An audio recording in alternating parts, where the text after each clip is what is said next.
auf meinem Kanal, der Lotus Super 7, eine Ikone der 70er Jahre. Dieser hier hat einen 2 Liter Ford Motor mit oben liegender Nockenwelle, seht ihr gleich. Und der Besitzer sagt, da gibt es tickende Geräusche. Und den gehen wir jetzt auf den Grund. Das Video ist mal ein Anfang, wir machen noch weiter. Also, ich hoffe, es gefällt euch.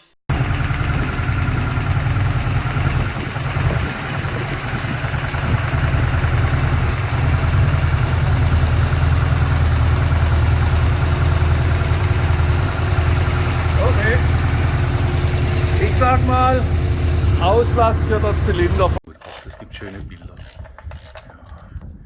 Hier ist also Masse auf der Ecke. Ja. Und dann haben wir hier seitlich haben wir auch noch eine. Ja. Hast du im Blick. So.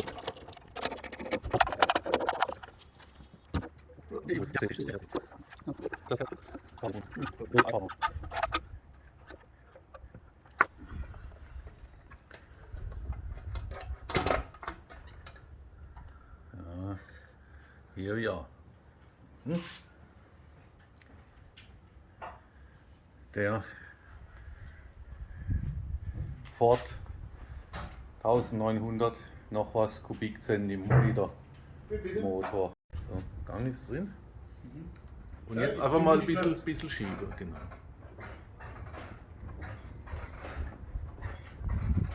Welchen hast du drin? Der erste. Mach mal den dritten rein. Hast du leichteres Leben.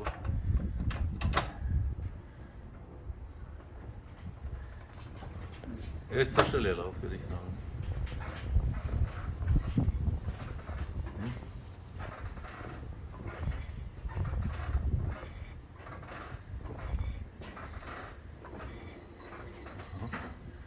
Okay, aber stopp, okay, alles klar. Die Nocke selbst sieht noch gut aus. Ja, da hat er halt mal eine Fremdkörperle durchgezogen. Aber die sieht noch gut aus. Überschneidung, stopp, das war schon, ja, ne, ist perfekt. Überschneidung für den Zylinder. Okay, ihr seht die Nockenstellung. Ja, beide drücken auf die Kipphebel. Beide Nocken drücken. Normalerweise muss es mehr werden, wenn man es genau nimmt. Wenn er warm wird. Wenn er kalt wird. Wenn er kalt ist, genau. So, also Auslass, erster Zylinder. Wie gesagt, am 4. haben wir Überschneidung. 0,25.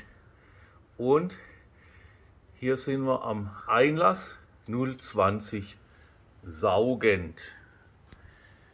So, jetzt drehen wir weiter. Zündfolge ist ja meistens 1, 3, 4, 2. Das heißt, wir müssten jetzt am 2 die Überschneidung kriegen, damit wir den 4er messen können. Wir sehen, ob wir richtig liegen von der Theorie her. Ich helfe ein bisschen mit.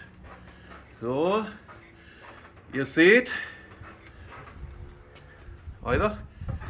Ihr seht, wir haben hier, und jetzt beginnt er also auch am Einlass, Stopp zu drücken. So, das ist unser Sorgenkind. Jetzt schauen wir mal, was der hat. Hier ist wieder der Auslass. Das seht ihr hier. Ja, das ist der Auslass vom 3. Zylinder. Ja, so. Okay.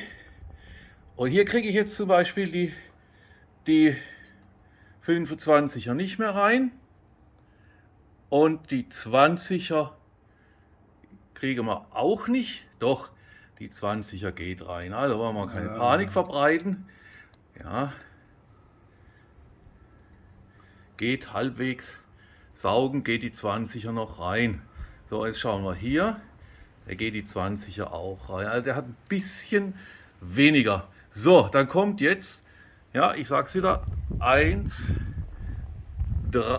3, 4, 2. Jetzt müsste 2 zum Einstellen sein und der 3er müsste die Überschneidung machen. Mal sehen, ob es klappt, ob wir richtig liegen.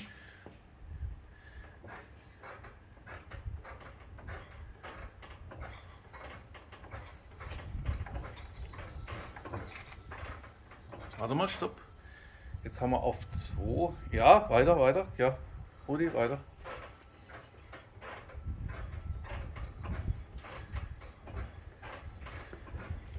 Jawohl, so. Hier läuft die weiter, weiter. Auslassnockenwelle läuft jetzt hier ab.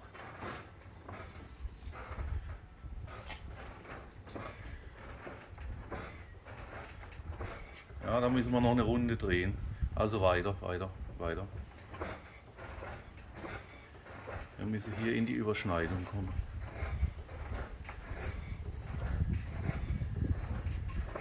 Zwei.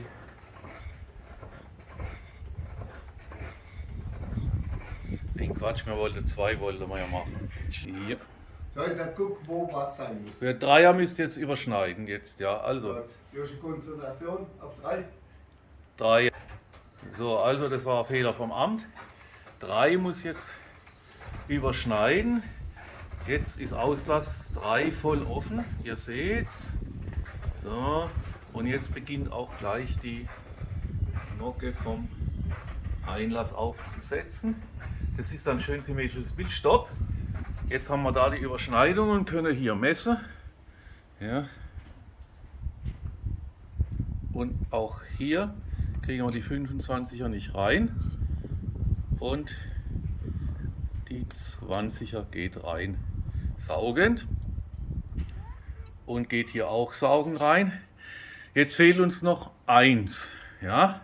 Das heißt, es kommt als nächstes die Überschneidung am 4er. Okay, da habe ich ja schon mal ein Video drüber gemacht, auch mit Animation. Das könnt ihr euch dann anschauen. So, die läuft jetzt langsam ab und stopp. Und ihr seht, beide vom 4er sind jetzt, also die eine macht schon wieder zu, nämlich der Auslass, und der Einlass beginnt zu öffnen. Aber beide unter Schneidung, das heißt Ventilfedern unter Spannung. Und das sagt uns, dass wir hier messen können. Ich versuche es hier gleich mit der 20er.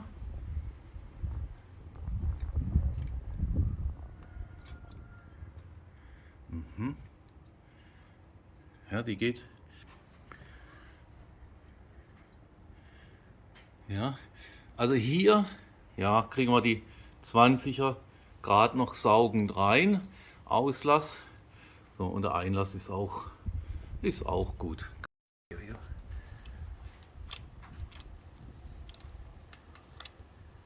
Okay. Die ist rehbraun. Okay, wollen wir irgendwann mit der Schärfe hinkommen? Ja. Ja, die sieht gut aus. Sie ist rehbraun in der Tat. Da kannst du nicht meckern. Hängen auch keine Fremdkörper dran, keine Hitzeperle, nichts. Ja. Scharfstelle. Super. Einwandfrei.